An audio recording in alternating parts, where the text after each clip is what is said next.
प्रदेश में कोरोना संक्रमण का असर कम होने के साथ ही अब स्कूलों को खोलने पर सहमति बन गई है। 2 अगस्त से कक्षा 9 से 12 तक के बच्चों के लिए स्कूल खोले जाएंगे। मुख्यमंत्री अशोक गहलोत की अध्यक्षता में उनके निवास पर गुरुवार शाम को हुई राज्य मंत्रिमंडल एवं मंत्रिपरिषद की बैठक में ये फैसला किया गया। इसके बाद शिक्षा मंत्री गोविंद सिंह डोटासरा ने सोशल मीडिया के माध्यम से स्कूल खोलने की तारीख का ऐलान किया। बैठक में विद्यालयों, कॉलेजों, विश्वविद्यालयों सहित विभिन्न शिक्षण संस्थानों को शिक्षण कार्य के लिए खोलने के लिए विशेषज्ञ चिकित्सकों की राय जानी।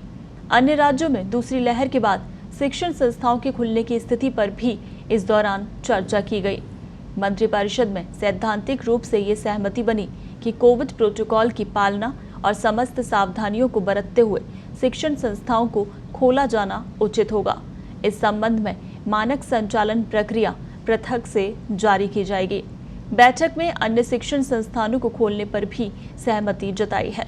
मंत्रिपरिषद ने निर्णय किया कि सरकारी स्कूलों के विद्यार्थियों को कंप्यूटर शिक्षा से जोड़ने के लिए बजट घोषणा के क्रम में सृजित कंप्यूटर अनुदेशकों के नए कैडर के लिए अब नियमित भर्ती की जाएगी। मंत्रिपरिषद ने भारत सरकार द्वारा घोषित एग्रीकल्चर इंफ्रास्ट्रक्चर फंड योजना के राज्य में क्रियान्वयन के बारे में विस्तार से चर्चा की।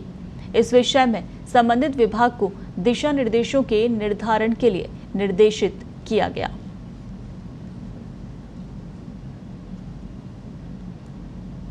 शिक्षा विभाग से जुड़े हुए माननीय मुख्यमंत्री जी की अध्यक्षता में जो कैबिनेट और राज्य मंत्रिपरिषद की जो बैठक थी उसमें हुए हैं।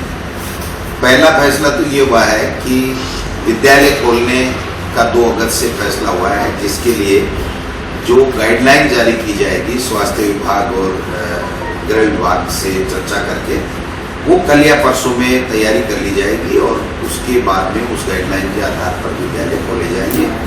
शिक्षा विभाग अलग से उन विद्यालयों में कोरोना गाइडलाइन की किस प्रकार से पालना करनी है, कैसे बच्चों को मास्क या सोशल डिस्टेंसिंग के साथ में वहाँ बैठाना है, कैसे सैनिटाइजर की व्यवस्था करनी है, इन सब चीज़ों की चर्चा करने के उपरांत हम लोग 2 अगस्त से सभी विद्यालय खोलने का निर्णय हुआ।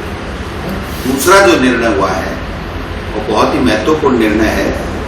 जैसा बजट में घोषणा माननीय मुख्यमंत्री जी के द्वारा की गई थी कि हम कंप्यूटर शिक्षक का कैडर बनाएंगे और उसके उपरांत हम कंप्यूटर शिक्षक लेंगे। लेकिन चूंकि शिक्षक शब्द आते ही हमारी जो कानून है, अनिवार्य शिक्षा बाल अधिकारिता कानून है, उसकी दिक्कत आती है। जो अनुदेशक के लिए एक कैडर का निर्माण किया गया था और उस कैडर में संविदा के आधार पर भर्ती लेकर के उसको उनको नियमित करने के लिए वित्त विभाग से स्वीकृति प्राप्त कर ली थी।